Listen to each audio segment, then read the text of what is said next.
Hello everybody, today I'm going to be doing a review of The Murder Complex by Lindsay Cummings.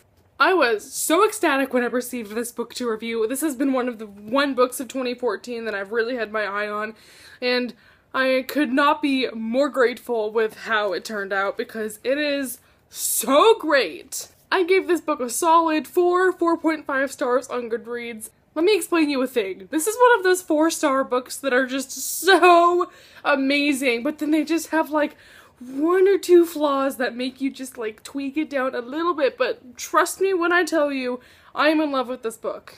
Let's first go off into a little synopsis of this book. I'm gonna kind of explain the world a little bit, then we'll get into the actual plot.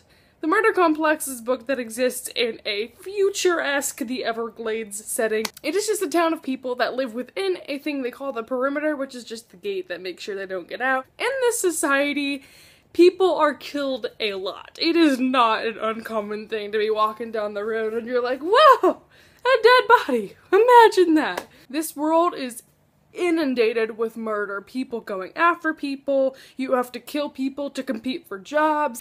It's just a brutal society where people are just killed all over the place, and it's honestly, I'm gonna say it, not too terrible because also they're growing out of their perimeter. There's too many people to live inside that one area, so in a way it's kind of like we need those murders to happen, which is pretty much the point of the book, is that we find out that there's something really dark going on behind a lot of these murders. First of all, the people have a lot of changes to them. About 20 years prior to the current time in the book, a cure had been discovered for any disease that exists, and so they have pins inside them. I think it was in their wrist, and those little things had nanites inside of them, which were just microscopic beings that eliminated disease from the body, helped heal up any cuts or bullet wounds or whatever that people may have gotten. In addition to that, they have barcode type numbers scratched or tattooed upon their heads, and that is just kind of like an identification thing. The 2 types of people we see in this book are people like Meadow, which is one of the main characters, who's just kind of normal, I suppose. She lives with her sister, her brother, and her dad after her mom died a couple of years earlier. So for her whole life, Meadow has been training with her dad just to be able to be tough and to be able to kill people to get what she needs, because in this world it is cutthroat, and if you want something you're gonna have to fight for it, even if it means killing people on the way there. And then there is Zephyr, who is someone called a ward, and he's someone who's an orphan whose parents died, and he works kind of like a city cleanup person, and he helps take away dead bodies off the street and stuff like that. This book is just about how their story collides, how they're trying to figure out these murders, and it's just so action-packed. For a book with the word murder in its title, it holds very true. There is a lot of death and destruction, and it is awesome. Anywho, I have written me up some notes on this, so let's just get talking. The first thing that I really freaking loved about this book was, in the beginning, you get such a very thorough understanding of how life is. In dystopian books especially, it's sometimes really hard to get yourself into the world because for whatever reason, you don't really know what's going on, you don't know why people are acting a certain way, you don't know what kind of world they live in because it's dystopian and we've never really experienced any of these things before, but this narration puts it into such a really good point of view where you're like, oh yeah, that's going down and that's going down and I know why, and I feel like I was in Meadow's shoes, or Zephyr's shoes, even though it was in a world I'd never ever experienced before. So going into this book, it was so easy to just know what's happening and know what's going on, and she would see something and then I'd be like, whoa, what is that? That's new, and then she would explain it, then we'd keep going. Like, it was perfect. I just kept up so well, and it didn't make it boring, because a lot of books explain something and I'm like, can you just like move on? But I understood it, it was quick, it was to the point, and it was fantastic. I'm gonna stick to the couple of points I made about her writing, and now that we're going off on that tangent. So, the fight scenes. These were so often, but also so well written. And I remember there were a couple scenes where I would be just cringing at these brutal fight scenes, and they were so great. There's this one scene toward the very end where Zephyr, he gets a fishing hook poked into his cheek, and I was like freaking out because it was so like gruesomely written and so good. Oh, it was so exhilarating. So although I was cringing a bunch, it was fantastic. This is the most like in-your-face type battling book I've read in a very long time. Even more so than Hunger Games. And in the Hunger Games, I was like on the edge of my seat. One thing that wasn't too great about this though was that a lot of scenes were just briefly talked about. And although it was a very good pacing for a book, I couldn't put it down.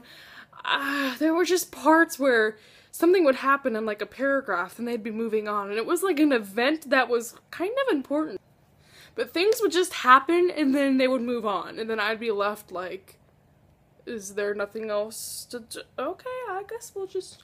So again, going back to that whole it was really easy to follow along thing, but there were just a couple of scenes where I felt like more could have been said about that incident. Let's talk about the characters, because I loved them.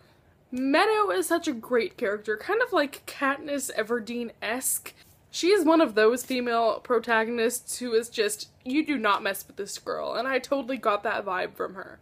That being said, and like I mentioned before, her father is the person that kind of taught her how to be this shell of not necessarily hatred toward the world, but just protect yourself at all times, be always prepared to be attacked. I was in love with that familial relationship she had with people because she would go home and they have this thing where they would just be in the middle of a conversation and then one person would just leap on the other and it would be like an impromptu fight, and it was so cool.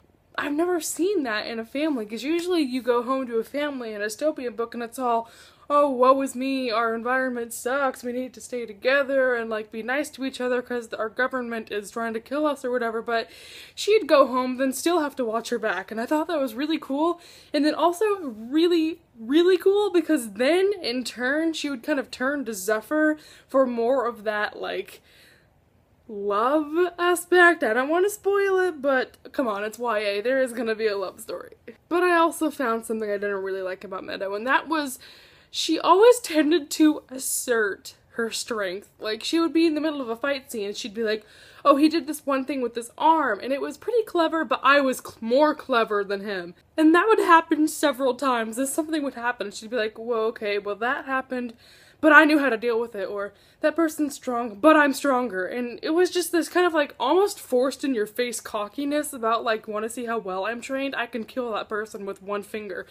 At a point, it got kind of obnoxious to have her constantly being like, I'm really strong, my family and I have trained our whole lives for this, and it was truth, and it was cool, but after a while it got old of her mentioning so often, and not even like out loud, but just in the narrative. And that just kind of emphasized for me, there's a difference between being strong by saying it and being strong by showing it.